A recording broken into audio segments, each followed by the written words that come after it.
La migraña, ¿la ha sufrido alguien que nos está escuchando? ¿Algún familiar, algún conocido? La migraña duele, aísla, limita, agota. Hay evidencia con un nuevo estudio internacional que analizó las enfermedades que suelen coexistir conjuntamente con la migraña, como la depresión, los trastornos del sueño, que amplifican el impacto de vivir esta condición que a veces se hace, yo llamaría intolerable para aquellos que la padecen y en muchas ocasiones para aquellos que acompañan a quienes padecen migraña.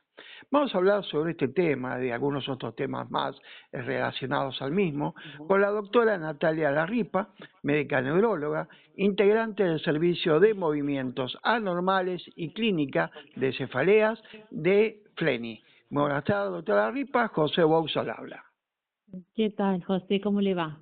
Un placer. Doctora, Sí. usualmente se utiliza el término me duele la cabeza. No es muy usual que las personas que padecen dolor de cabeza hablen de migraña. ¿Es motivo de desinformación o es falta de conocimiento real porque no se acude a un profesional? Sí, un poco de ambas cosas. Hay que definir que la migraña es un tipo de cefalea. Cefalea es el término médico para todo dolor de cabeza, pero muchas veces se confunde un dolor de cabeza con lo que es un dolor de cabeza común con lo que es un episodio migrañosa.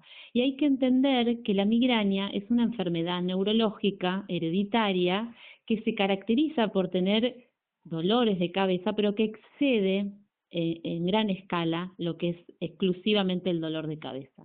En principio porque son dolores de cabeza que suelen ser de intensidad moderada severa.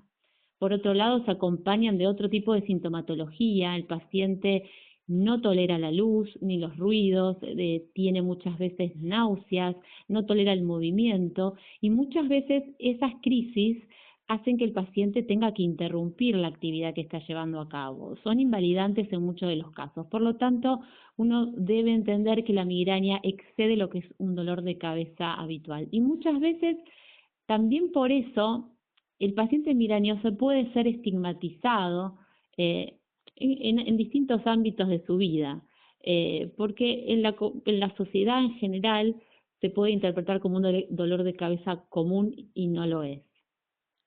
Ahora, ese reconocimiento es de fácil evaluación por parte de un médico general o debe ser con un especialista, un neurólogo, especialista en migraña. ¿Cuál es la mirada que debe tener la persona o aquel cercano a la persona con esos dolores de cabeza intensos? En principio, el consejo a un paciente que esté padeciendo dolores de cabeza es que consulte a su médico de cabecera, que en general es un médico clínico, quien debiera, con su conocimiento médico, poder discriminar que esto excede un dolor de cabeza común. Muchas veces el clínico decide que por el tipo de cuadro o la agresividad del cuadro debe verlo un neurólogo general o, en algunos casos, un neurólogo que se ha formado específicamente en dolores de cabeza, en cefaleas. Pero la recomendación en principio es que consulte a su médico de cabecera, no deje de consultar porque necesita de un abordaje específico, que tiene que ver con que su diagnóstico sea validado. La persona debe saber que padece una enfermedad neurológica, que si bien no reviste gravedad de vida, afecta mucho su calidad de vida y existe una parte del tratamiento que tiene que ver con educar a esa persona acerca de qué es lo que le está pasando, validarla en su dolencia y ofrecerle, por supuesto, tratamiento adecuado, no solo para las crisis de dolor, sino tratamientos que van a enfocar la prevención de las crisis. Antes de pasar a los tratamientos, ¿cómo es esto de educar al paciente migrañoso? ¿En qué consistiría esa educación? En principio, la educación tiene que ver con legitimar el diagnóstico. ¿Por qué duele? Esta condición genética que hace que el cerebro funcione distinto y ante determinados estímulos pueda desencadenar este tipo de crisis. Poder reconocer que hay algunos desencadenantes específicos que están reconocidos en la literatura, a los cuales el paciente debiera evitar. También hay desencadenantes personales, pero los desencadenantes tienen que ver muchas veces con factores emocionales, factores climáticos, factores de la alimentación, hábitos de vida que por ahí no están siendo favorables. Entonces, hablar de esos desencadenantes puede orientar.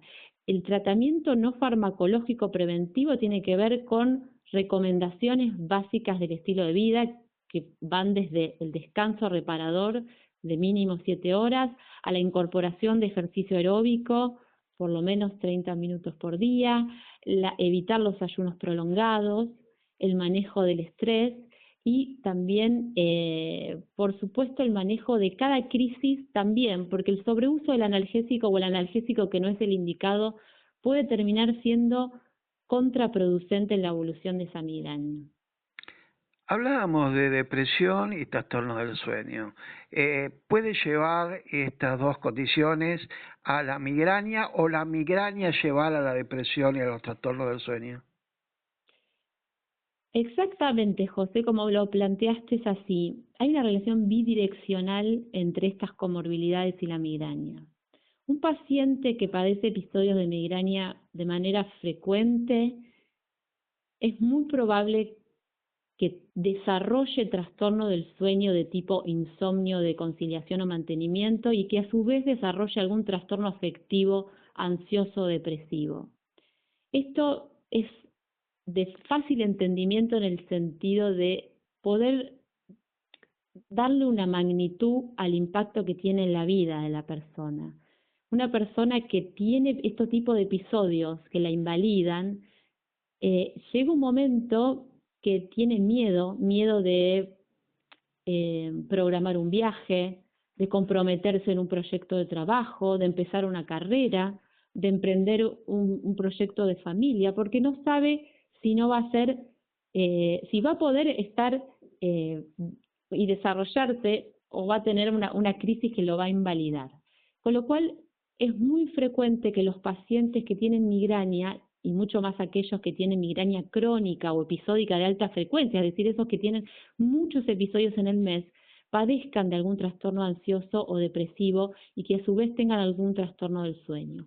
Y lo que se ha visto es que, a su vez, padeciendo estas comorbilidades, la migraña puede progresar y evolucionar de manera desfavorable, ser un factor que haga que una persona que le duele la cabeza de manera episódica, aislada, 2, 3, 4 veces en el mes, pueda lentamente tener cada vez más episodios y terminar cronificando la enfermedad. Mencionó la migraña y migraña crónica. Cuando hablamos que algo es crónico, es permanente. Los pacientes generalmente con algún tipo de enfermedad, la pregunta que le hace al profesional es, ¿tengo cura? En la migraña y la migraña crónica, ¿puede tener algún tipo de tratamiento o medicamento que permita la curación de ese malestar?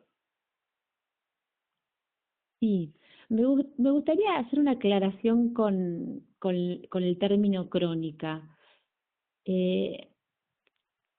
Por un lado, la migraña es una patología crónica, como usted dice, es decir, que abarca toda la vida del individuo. Pero por otro lado, cuando yo hablo de migraña crónica, es un término que usamos para hablar de cuántos días se está afectado el individuo en el mes. La migraña crónica se define como aquella migraña que afecta 15 días en el mes, en los últimos 3 meses. Así lo define la clasificación internacional de cefaleas. Con lo cual, por un lado, es una patología crónica y por otro, la migraña puede ser crónica cuando afecta 15 días o más en el mes. Cuando el paciente... Sí, no, adelante, por favor. Cuando el paciente nos pregunta si esta condición crónica tiene cura, la respuesta adecuada es que no. Pero existen a la actualidad y cada vez más disponemos de opciones terapéuticas preventivas que hacen que logremos modular a la migraña. Es decir, los tratamientos preventivos tienen el fin de reducir por lo menos un 50% la cantidad de episodios que padece esa persona en el mes y también la intensidad de los episodios y cómo responden a los analgésicos. Con lo cual, hay muchos tratamientos para indicar que pueden cambiar definitivamente el escenario de esa migraña y con ello, por supuesto, ofrecer otro tipo de calidad de vida para esa persona. ¿Se da más usualmente la migraña en mujeres que en hombres?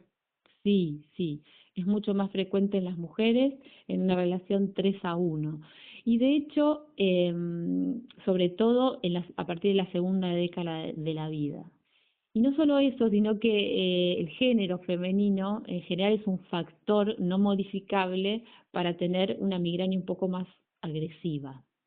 Y afecta en general los años, la etapa más productiva de la mujer, no solo de índole profesional, sino también en la vida personal, porque afecta en general la etapa de edad fértil, con lo cual la mujer en general está desarrollando una carrera profesional, pero a su vez está en algunos casos queriendo tener un proyecto de familia, con lo cual está establecida, de hecho, en las mujeres jóvenes como la principal causa de discapacidad.